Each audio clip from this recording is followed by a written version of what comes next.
warahmatullahi wabarakatuh. Perkenalkan, kami dari kelompok 7 ingin mempresentasikan hasil diskusi kami yang dianggotai oleh saya sendiri, Vivi Amelia, Jubaidah, Pratiwi Sukmasurya, dan Desi Untari. Adapun materi yang akan kami jelaskan yaitu pengertian pengawet alami dan pengawet sintetis beserta contohnya yang akan dijelaskan oleh teman saya yaitu Jubaidah. Selanjutnya, dampak pengawet alami dan pengawet sintetis beserta penjelasan asam organik dalam pengawetan makanan yang akan dijelaskan oleh teman saya yaitu Pratiwi Sukmasurya. Selanjutnya, contoh dan penggunaan asam organik beserta dampak penggunaan asam organik yang akan dijelaskan oleh teman saya yaitu Desi Untari. Selanjutnya, pengertian dari pengawet alami dan pengawet sintetis. Pengawet merupakan bahan yang ditambahkan ke dalam suatu produk untuk mencegah terjadinya perubahan pada produk yang dapat disebabkan oleh adanya pertumbuhan mikroba ataupun perubahan kimiawi. Pengawet alami adalah pengawet yang berasal dari tumbuhan. Untuk menghentikan atau memperlambat proses pembusukan, bahan ini biasanya ditemukan dari alam. Selanjutnya ada pengawet sintetis. Pengawet sintetis merupakan hasil sintetis dari bahan kimia yang ditambahkan melalui proses kimia untuk meningkatkan efektivitas sebagai pengawet. Contoh bahan pengawet alami dan sintetis. Pengawet alami, contohnya gula. Gula biasa ditambahkan pada manisan buah, sirup, jeli, dodol, dan permen. Selanjutnya ada garam. Garam biasa ditambahkan pada dendeng, acar, telur asin, ikan, dan ikan asin.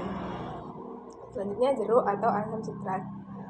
Jeruk atau asam citrat biasa ditambahkan pada selai, jeli, permen, makanan kaleng, dan bahan produk daging. Selanjutnya pada kunyit. Kunyit biasa ditambahkan pada bumbu masak seperti sosis, abon, dan dendeng. Selanjutnya pengawet sintetis. Kalsium benzoat atau minuman ringan, minuman anggur, saus sari buah, sop, dan ikan asin. Kalsium propionat ditambahkan pada roti dan makanan panggang, pakan ternak, serta keju. Selanjutnya ada asam benzoat.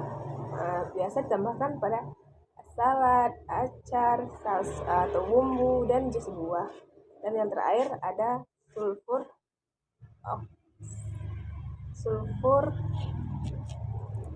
dioksida. Biasa ditambahkan pada sari buah kering, sirup, dan dampak pengawet alami dan sintetis. Pengawet alami memiliki beberapa dampak, yakni dapat menyebabkan gangguan jantung, dapat menyebabkan gangguan ginjal, serta dapat menyebabkan masalah pada pencernaan. Pengawet sintetis juga memiliki beberapa dampak, yakni dapat meningkatkan risiko infeksi, dapat meningkatkan risiko kanker, dapat menyebabkan gangguan pernapasan, dapat menyebabkan gangguan perilaku, dan dapat menimbulkan reaksi alergi. Asam organik dalam pengawetan makanan. Asam organik adalah senyawa yang bersifat asam dan mempunyai derajat keasaman. Asam organik umumnya bersifat lemah, korosif, dan banyak terdapat di alam. Asam organik ini kerap kali ditambahkan ke makanan sebagai penyedap rasa maupun pengawet yang akan menghambat pertumbuhan mikroorganisme pembusuk serta patogen bawaan makanan. Contoh dan penggunaan asam organik. Yang pertama itu asam asetat, dipergunakan untuk pengaturan keasaman, pengawetan buah, sayur, dan daging. Yang kedua itu asam laktat, di mana dipergunakan untuk pengawetan makanan seperti yogurt, makanan dipanggang, dan acar. Yang ketiga itu asam sitrat, di mana dipergunakan untuk pengawetan dan penyedap makanan seperti selai, permen, salad, dan daging. Yang keempat itu adanya asam sorbat, di mana dipergunakan untuk mencegah oksidasi dan perubahan warna produk seperti daging maupun daging giling. Dampak penggunaan asam organik. Yang pertama itu pengaruh pada rasa di suatu makanan. Nah, asam organik dapat menurunkan pH makanan yang mempengaruhi rasa dan tekstur, di mana mengurangi kadar air dalam makanan, maka kadar air yang rendah membuat makanan menjadi lebih keras. Yang kedua itu pengaruh tekstur pada makanan, di mana mengubah tekstur senyawa yang terkandung dalam makanan membuat makanan menjadi lebih keras atau lunak. Kemudian mendenaturasi protein yang terkandung, maka dari itu makanan menjadi mudah untuk dikunyah.